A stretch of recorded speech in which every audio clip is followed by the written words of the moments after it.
From a small country town south of Sydney to leading one of the world's fastest rising luxury hospitality groups, Carolyn Turnbull is a study in vision and velocity. After more than 2 decades with IHG, Hyatt, Aman and Azarai, Yep. and later as CEO of Tourism Western Australia, she's now steering Nammos Hotels and Resorts into its next chapter, transforming the legendary Mykonos Beach Club into a global ultra-luxury brand that merges hedonism with heritage. Under her leadership, Nammos is expanding into destinations like Amala on Saudi's Red Sea, the Maldives and beyond, redefining what modern luxury looks like when it's rooted in energy, culture, and a distinctly Mediterranean sense of joy. Carolyn, welcome to What the Luxe. Thanks, Anant. Great to see you. Yeah, it's great to see you. It's great to see you in, every time I see you, it's in a different country. And now you live in Dubai. I know, it's funny. I thought we were plotting this move together. I know, I thought we were plotting this move together, but I'm still in London. Soon and you'll be you've since here. moved. And we meet again on this podcast. But the first time we met was in Tokyo, I think, wasn't it? What year was that? It was about 15 years ago, possibly more, maybe 20. I think it was around 2014, maybe? 2014. You were working with Adrian Zecker at Oman at the time. Yeah, no, that's right. I think I would have been about 10 years into the role.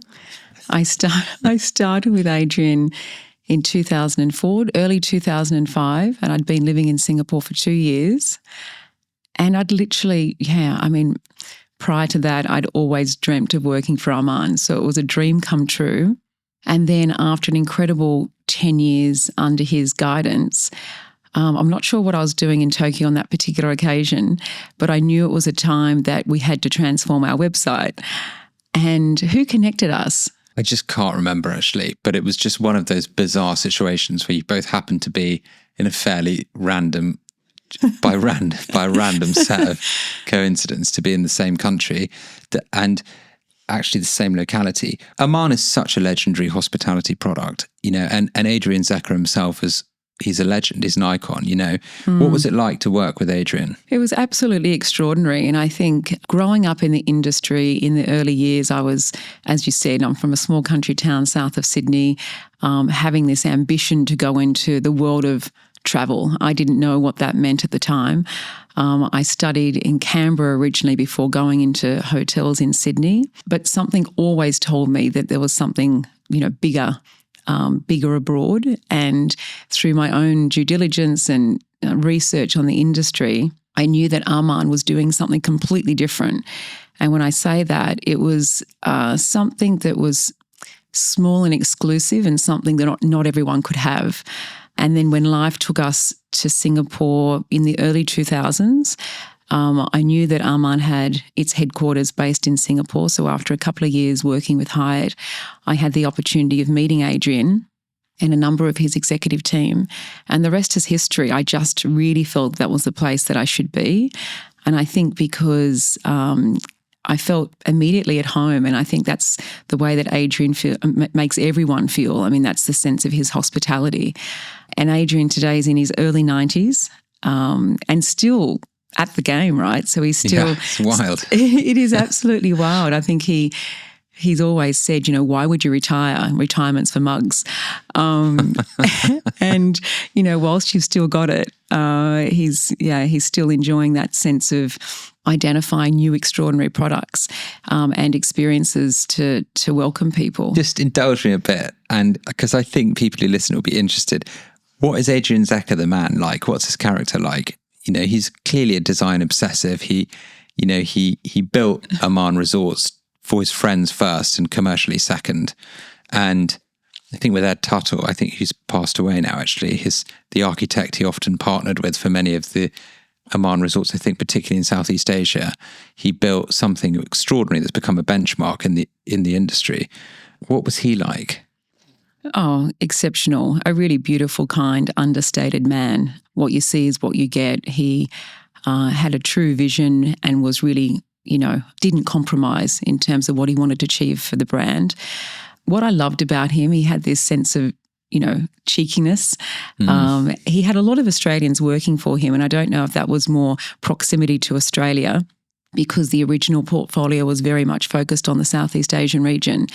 But his sense of humour very much resonated with the Australian way of life. He was very much a get-up-and-go individual, very hands-on deck, worked 24/7 and was relentless in his pursuit to create this extraordinary portfolio of amazing properties, and more off the beaten track, the better. So it wasn't about, let's consider where other people are going. Absolutely not. In fact, that would turn him off. If he knew other brands were developing in an interesting location, he would steer clear. So that wasn't for Armand. It was always about the pursuit of identifying really rare, unique locations that would set a new benchmark in ultra-luxury hospitality. You worked there for a long time.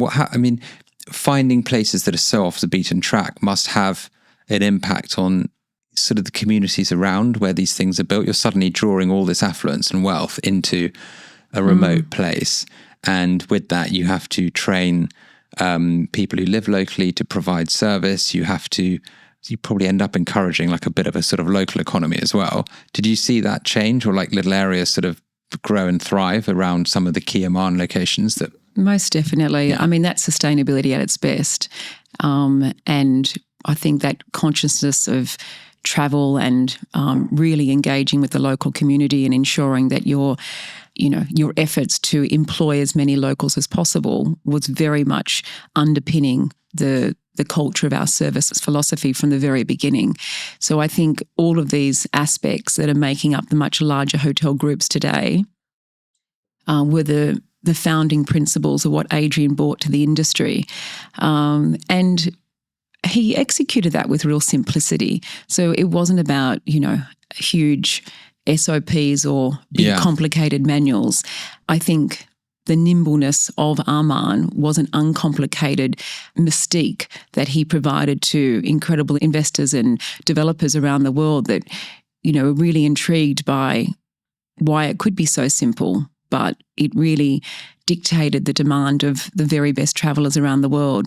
Did Amman own its properties? A real combination. So from the beginning, all of those strategic locations like Phuket, Indonesia, many throughout Southeast Asia were all owned and operated. Yeah. And then as the brand evolved and grew with confidence, many individual investors came and wanted Adrian seal of approval to develop properties all over the world, throughout Europe and the US. And in fact, that's where Petros Stathis comes into play. You were on the board actually, weren't you? Well, I was an executive for 10 years prior to joining the board. I was appointed to the board for a couple of years. Actually, it was around 18 months by Adrian Zecker during a time of uncertainty for the brand. It was at a time when there was an ownership change taking place. And that was, also a privilege to see a different angle of the organisation at a time of change. And I think that really taught me that, change is inevitable. And even with a brand such as Armand that was, developing and growing so organically over 2 decades, that even a brand so sacred could change hands at any time. So it was an interesting insight. It taught me a lot about my own leadership skills. It taught me a lot about the world of transactions and just how quickly the nature of our industry can change. What are the responsibilities of a board member when you're going through a transition like that? What are the sort of risks you're trying to mitigate? Well, in that situation, it was quite a sensitive period where the transaction was quite public. It was a high-profile case. It was the script for a movie. It was not like a conventional. I think that's right. And it had every element of a good story to it, but I can only imagine what it must have been like to be mixed up in the middle of it. It certainly was it wasn't a normal board position. No. I was assisting navigating a high-profile litigation on behalf of our founder, Adrian Zecker. So it was a time where he very much trusted my involvement. It was a delicate time for the brand, and so the overarching responsibility was to preserve and protect the brand at all cost during a time of uncertainty, as I mentioned.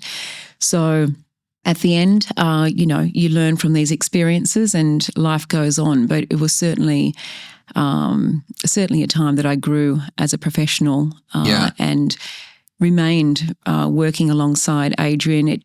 It certainly strengthened our relationship, and whilst the result didn't go in Adrian's favour, it certainly didn't stop him either. So his ambition to continue creating extraordinary assets and experiences for a specific targeted clientele continued through then the eyes of a new collection called Azaré.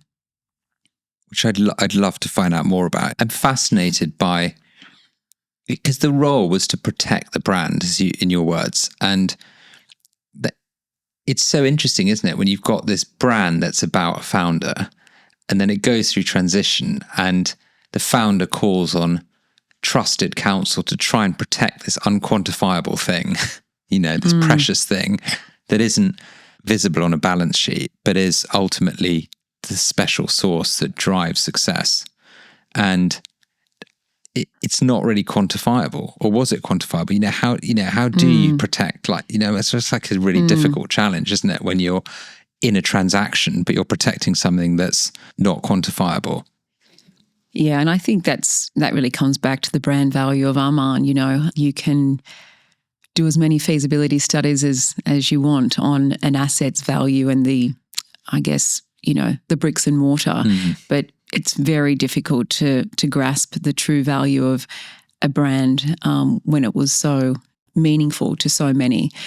It was an interesting time, but no denying that the brand's gone on to chart its own course, and it's an extraordinary success story from a commercial perspective. But it just goes to show how ever evolving the hospitality sector is. I remember working on that project when it was obviously, we pitched to yourselves and then we pitched to the new team, and we did end up working, for almost a decade on the account. But, there was an unofficial group of Aman loyalists branded the Aman Junkies, so the unofficial title. Yeah. They were very, very upset by the commercialization of a sort of, well-known secret in a way that was Aman. And it was interesting to see, and it sort of has now, it's become a different thing, but it's become a successful thing, but in a different way. And of course, branched out into all sorts of other areas like branded real estate and wellness products and, What's the learning that you took? That was a significant period of your career ending in a baptism of fire. What did you take from it, and where did you go next? Yeah, it really was. It was shaping. It was really a time of, my whole love of that chapter in my career coming to a complete halt. I took some time out. I, explored different opportunities, and Adrian was transitioning into his own next chapter, and he encouraged me to stay on in the capacity as CEO for a new portfolio under the Azaré brand, which was a much more, accessible version of Armand. The price point was a little more conservative, but not less appealing in terms of the guest experience. So we started to develop a couple of properties in Vietnam over the course of 3 to 5 years. And at that point, our life transitioned. After 15 years in Singapore, our life transitioned back to Australia. But I think it was a very important time just to, reflect on the journey that was Armand.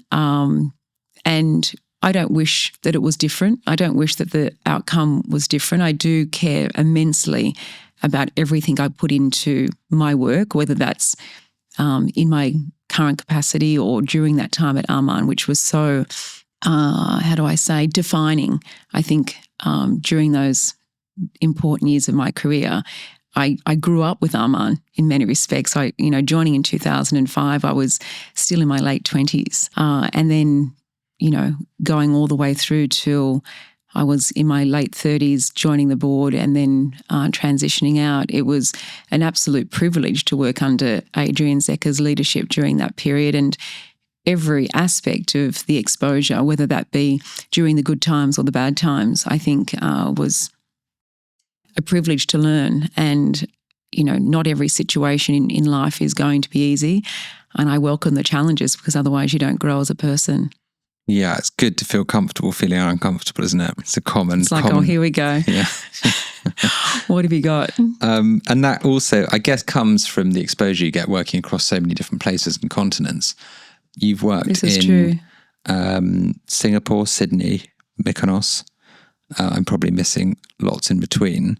But how do you think your global exposure has shaped how you think about hospitality?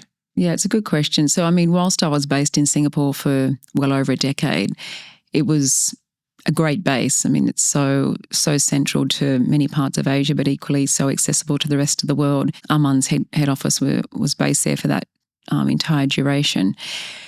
So whilst I've been based in Sydney, I've been based in Perth, I've been based in Singapore, but I've travelled the world, my entire career.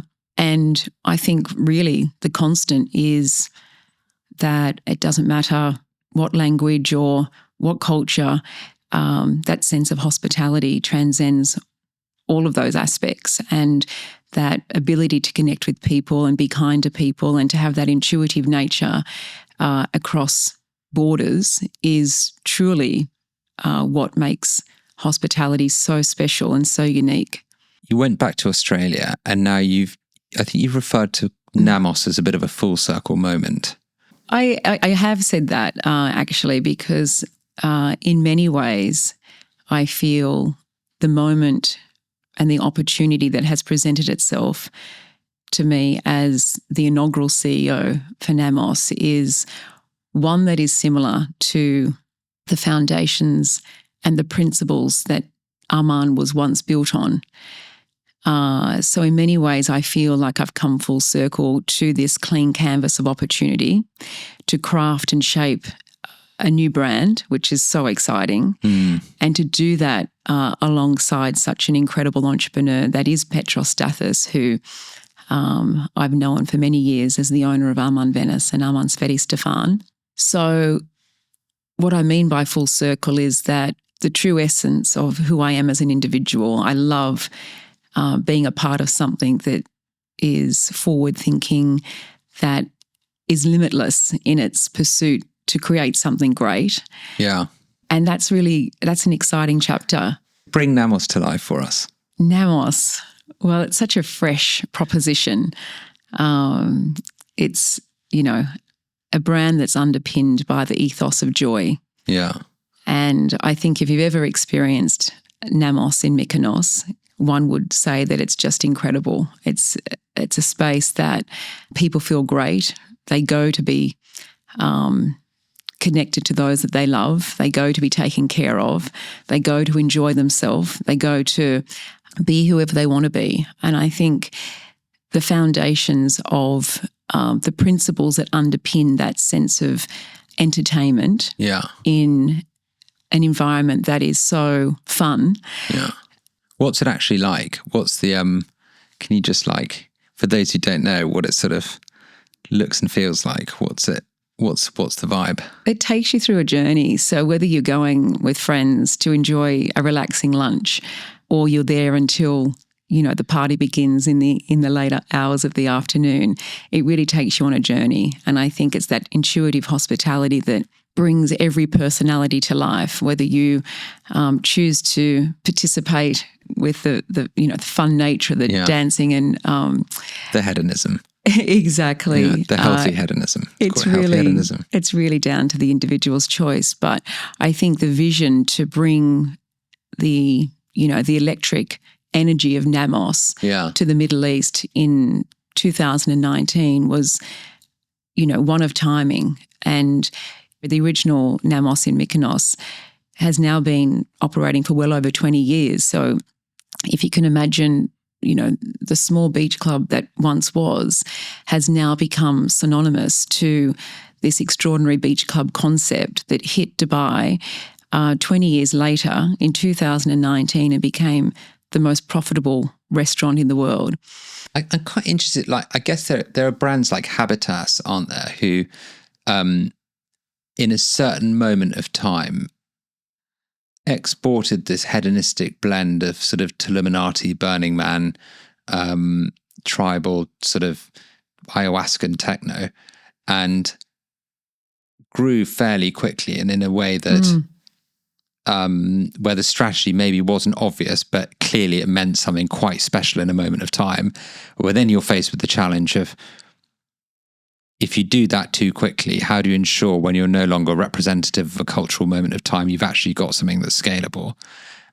And then how do you take that sense of a thing and place it into Saudi Arabia, for example, where the cultural parameters are slightly different? Properties like Amala are going to face that challenge as well, which is, what's the style of joyful expression that's appropriate for the region? And how do you localize it but keep it the same? I think that's a good question because, the Saudi 2030 vision is one of huge ambition. Pairing that with the cultural nuances of Saudi, I think, is not dissimilar to Nammos's brand's ambition as well. I think we're quite aligned with having a very bold 10-year outlook, combined with always being culturally sensitive with our pipeline approach.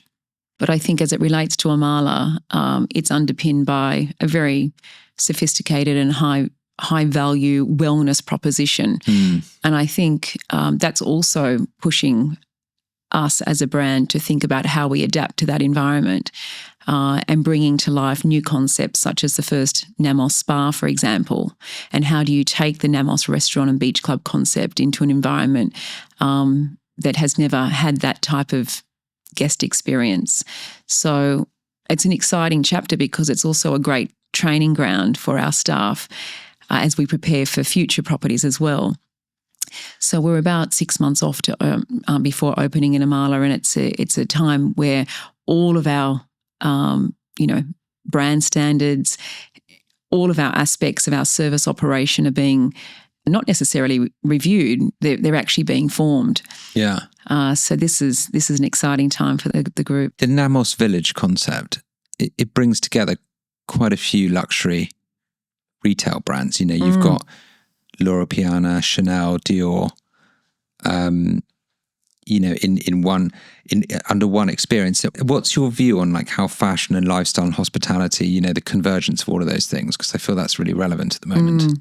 Definitely. And I think this is probably the most exciting part of the Nammos portfolio, in that it's not just a single vertical. And Nammos Village has been wildly successful in Mykonos, and it provides guests with that expanded ability to relax and enjoy the journey through the variety of ultra-luxury retail brands that are on offer.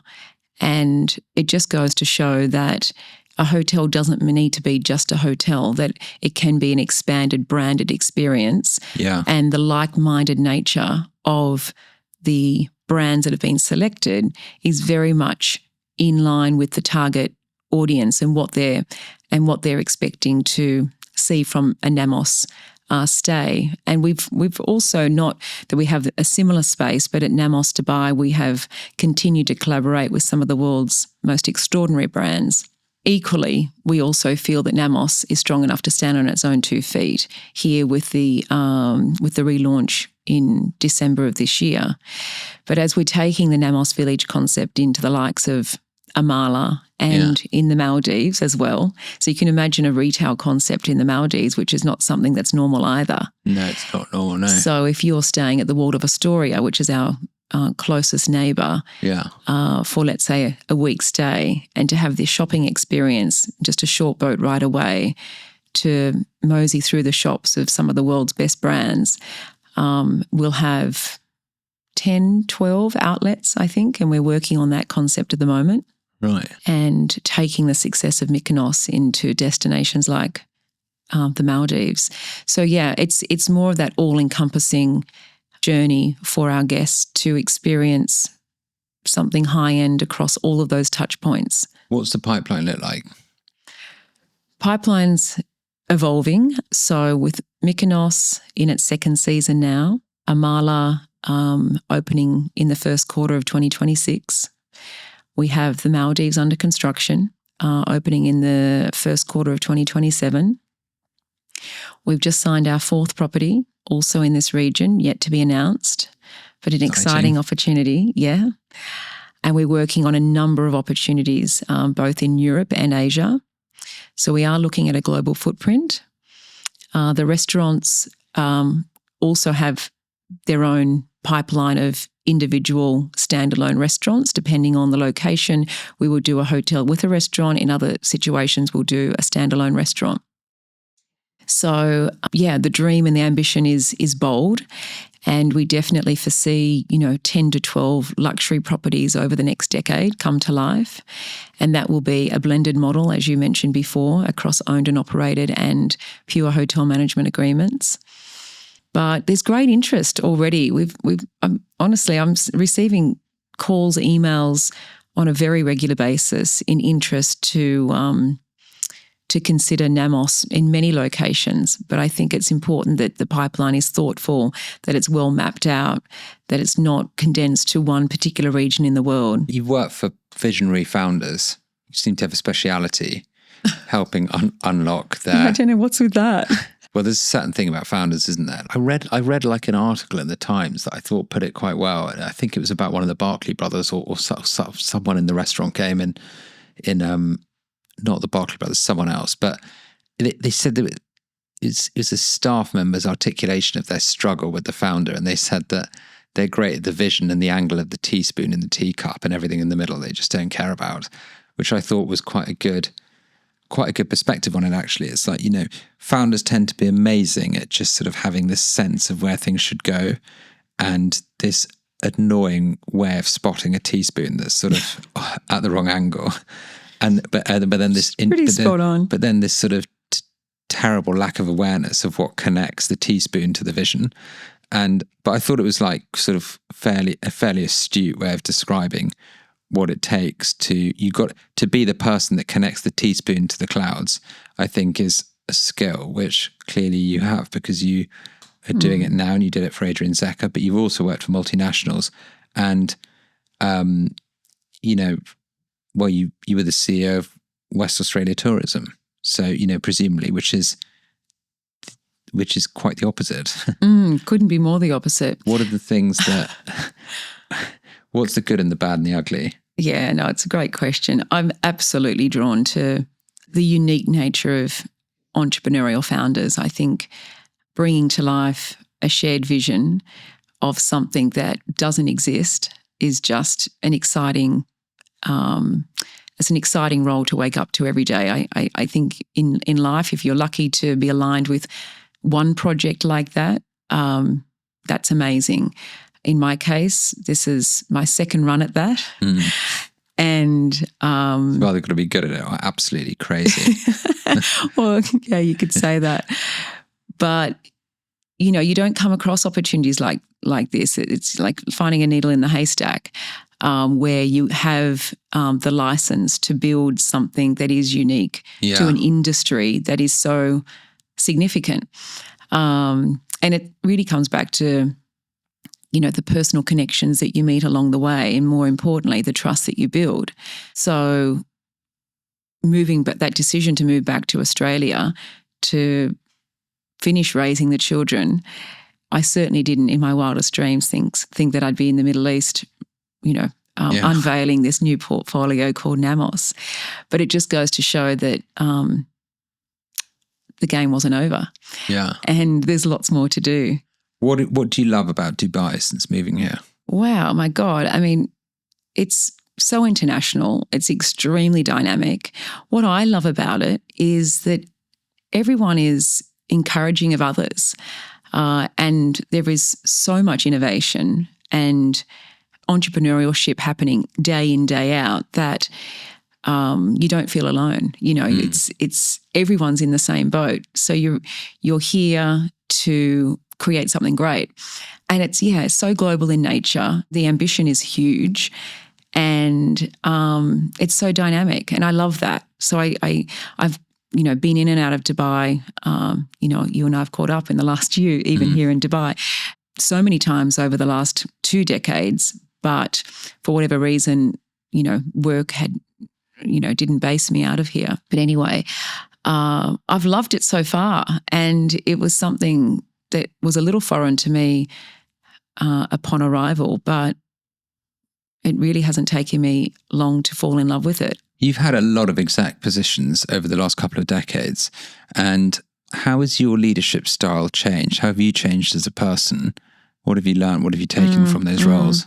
I've taken all the knocks along the way, and I've taken all of the amazing successful moments, and I've grown as an individual, and I definitely feel that I give back because I see so many females in our industry finding their way, sometimes disillusioned by their own ability to diversify or grow into, a C-suite leader themselves, that I'm really conscious of giving time to those in the industry that are seeking mentorship or advice or counsel at any point in time. And really my advice is super simple, and that is to believe in yourself, align yourself with good people, and, show up, work hard and make sure that you are doing what you love every single day. And if you're not, there's many opportunities out there that will make you feel much better about